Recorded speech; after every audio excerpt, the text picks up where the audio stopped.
Shalom Bapak Ibu. Hari ini torang akan membahas kitab Amsal 13 ayat 11 sampai 14 Bapak Ibu. Di sini Tuhan berfirman Bapak Ibu, harta yang cepat diperoleh akan berkurang, tetapi siapa yang mengumpulkan sedikit demi sedikit menjadi kaya. Harapan yang tertunda menyedihkan hati, tetapi keinginan yang terpenuhi adalah pohon kehidupan.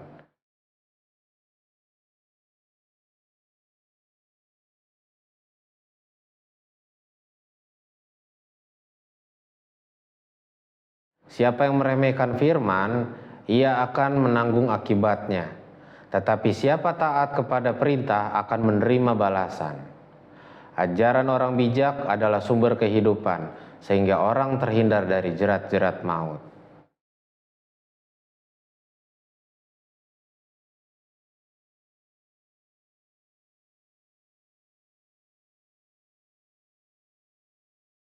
Di situ Tuhan berfirman Bapak Ibu. Jadi Tuhan mau Bapak Ibu, kalau kita membahas di ayat 11, harta yang cepat diperoleh akan berkurang.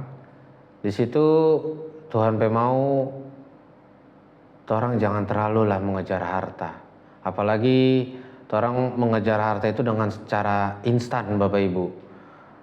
Banyak zaman-zaman sekarang anak-anak muda yang mungkin bapak-bapak juga atau mungkin ibu-ibu juga pengen mencari harta yang mau cari tuh harta yang instan, yang bermain judi online, papan curi, ambe tuh orang milik bukan orang hak. Di situ yang Tuhan mau Bapak Ibu. Kalau orang bekerja di jalannya Tuhan, diseturut kehendaknya Tuhan, orang mendapatkan hasil di situ dengan doi yang memang betul-betul orang pesuar sendiri, kasarnya begitu Bapak Ibu. Di situ yang Tuhan berkenan Bapak Ibu.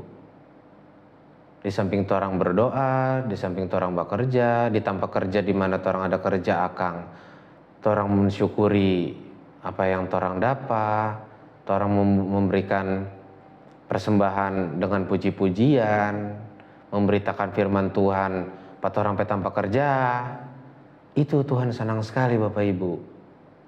Di situ akan orang akan mendapatkan hasil dan jeripaya orang pakai suara sendiri, tapi berkatnya dari Tuhan. Itunya tidak akan mau habis Bapak Ibu. Bahkan bertambah terus. Kalau orang mau cari kekayaan dengan cara instan Bapak Ibu, ya Bapak Ibu tahu sendirilah, cari kekayaan secara instan itu so pasti bukan dari Tuhan, dari iblis. Itu so pasti Bapak Ibu. Kalau orang mau baca yang di ayat 12 ya Bapak Ibu, harapan yang tertunda menyedihkan hati. Kalau menurut Tuhan dalam hal seperti kata-katanya ini, orang jangan bersedih hati. Orang jangan merasa kecewa dengan orang doa-doa apa Tuhan. Selama ini orang berdoa apa Tuhan, Tuhan belum jawab orang doa. Tuhan belum kabulkan orang permintaan apa Tuhan. Minta inilah, minta itulah, minta inilah, minta itulah. Timbal balik ya Bapak Ibu. Orang selama ini kebanyakan minta Pak Tuhan, apa yang orang pernah kasih Pak Tuhan? Belum ada. Tiap hari minta terus Pak Tuhan. Tuhan kasih akang ini, Tuhan kasih akang itu, Tuhan kasih akang ini, Tuhan kasih akang itu. Sedangkan selama ini orang belum pernah yang namanya mau kasih sesuatu Pak Tuhan. Bukan dalam bentuk doi ya Bapak Ibu, bukan. Bukan dalam bentuk persembahan atau perpuluhan, bukan. Tuhan hanya butuh doi. Tuhan butuh orang diri. Tuhan butuh orang iman. Tuhan butuh orang tubuh jasmani dan rohani ini. Itu yang Tuhan ingini.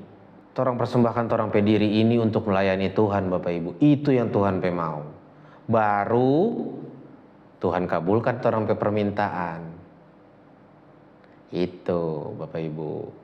Jadi jangan pernah bersedih hati atau merasa kecewa karena selama ini Tuhan belum jawab orang doa. Jangan Bapak Ibu. Marah sekali Tuhan itu. Tuhan orang meminta inilah itulah. Coba kata, kalau Bapak Ibu sesadiki meminta terus Pak Tuhan, kon orang tidak pernah kasih apa-apa Pak Tuhan. Kon Tuhan jawab, siapa ngoni? Ngoni kurang sesadiki minta-minta terus Pak kita, sedangkan kita tidak pernah dapat apa-apa dari Pak ngoni. Jangan Bapak Ibu. Jadi torang harus mempersembahkan torang pe diri ini Pak Tuhan, torang melayani Pak Tuhan, torang kerjakan Tuhan pe pekerjaan, baru di situ Tuhan kasih apa yang torang pe mau, apa yang torang minta. Itu Bapak Ibu. Kong torang mau bahas lagi nih di ayat yang 13 ya Bapak Ibu. Siapa merendahkan firman, ia akan menanggung akibatnya. Jangan Bapak Ibu, jangan kasih yang orang anggap remeh. Itu firman Tuhan, jangan Bapak Ibu. Jangan pernah orang anggap remeh itu firman Tuhan. Kalau firman Tuhan berbicara pada orang, atau di suatu tanpa mungkin di saat Bapak Ibu terpuruk, atau Bapak Ibu merasa kesulitan kehidupan, kok kakek-kakek Tuhan berbilang, melayani kok Pak Tuhan, melayani kok Pak kita. Supaya kita mau kasih apa yang Tuhan apa mau. Kerjakan Bapak Ibu, layani pada dia. Jangan orang tolak. Kalau orang tolak sama saja orang meremehkan firman Tuhan. Jangan Bapak Ibu. Bahaya sekali kalau orang meremehkan firman Tuhan. Karena kan ada tertulis Bapak Ibu, manusia itu bukan kenyang cuma karena roti atau makanan. Manusia itu harus dikenyangkan dengan firman Tuhan.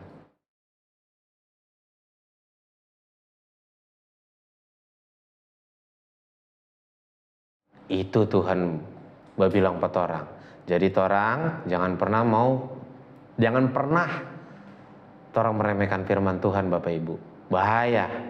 Mau hancur semua orang hidup. Dan orang mau bahas lagi Bapak Ibu di ayat 14. Ajaran orang bijak adalah sumber kehidupan, sehingga orang terhindar dari jerat-jerat maut. Di situ Tuhan berfirman, dengarkanlah orang-orang yang Bapak Ibu rasa orang ini bijak sekali, punya hikmat dia. Orang iko akang pada dia.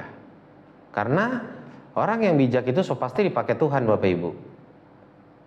Kalau orang yang tidak bijak, orang yang tidak punya hikmat, itu tidak dipakai Tuhan. Kalau orang yang bijak dan orang yang punya hikmat, itu pasti sekali itu orang yang dipakai Tuhan. Tuhan suruh pada dia, tuntun for Bapak Ibu, kerjakan di pekerjaan, melayani pada dia. Itulah orang yang dipakai Tuhan Bapak Ibu.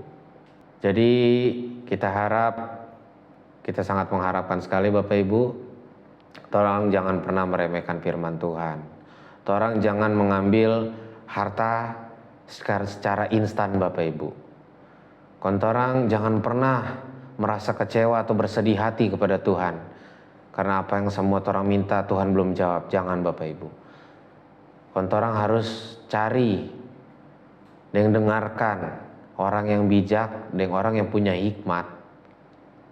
Di sekeliling Bapak Ibu, orang belajar pada dia. Supaya orang mendapatkan firman dari Allah.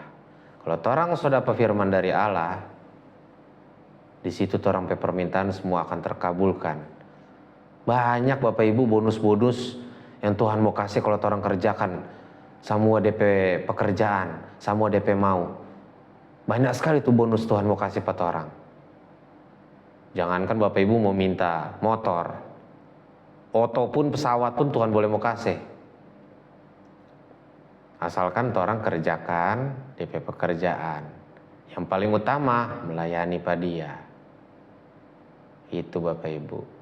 Jadi sekian dan terima kasih Bapak Ibu, kiranya firman Tuhan yang hari ini orang bahas ini melekat di hati Bapak Ibu sekalian, supaya orang semua bisalah lebih dekat lagi pada Tuhan. Orang jangan pernah Bapak Ibu tinggalkan pada Tuhan. Sejujurnya sebenarnya Tuhan yang akan pernah meninggalkan pada orang. Asalkan torang pun jangan tinggalkan dia. Kalau torang tinggalkan dia, sudah, Tuhan pun tidak akan mau kenal torang. Di situ kan torang apa saja mau minta dia kurang jawab sapangana. Jangan Bapak Ibu, jangan pernah kon Tuhan sampai bilang begitu orang. Sapangana. Kalau Tuhan coba bilang sapangana orang, sudah. Jangan harap Bapak Ibu apa yang orang minta Tuhan mau kabulkan. Jangan berharap. Hati-hati Bapak Ibu. Sekian Bapak Ibu. Terima kasih. Shalom.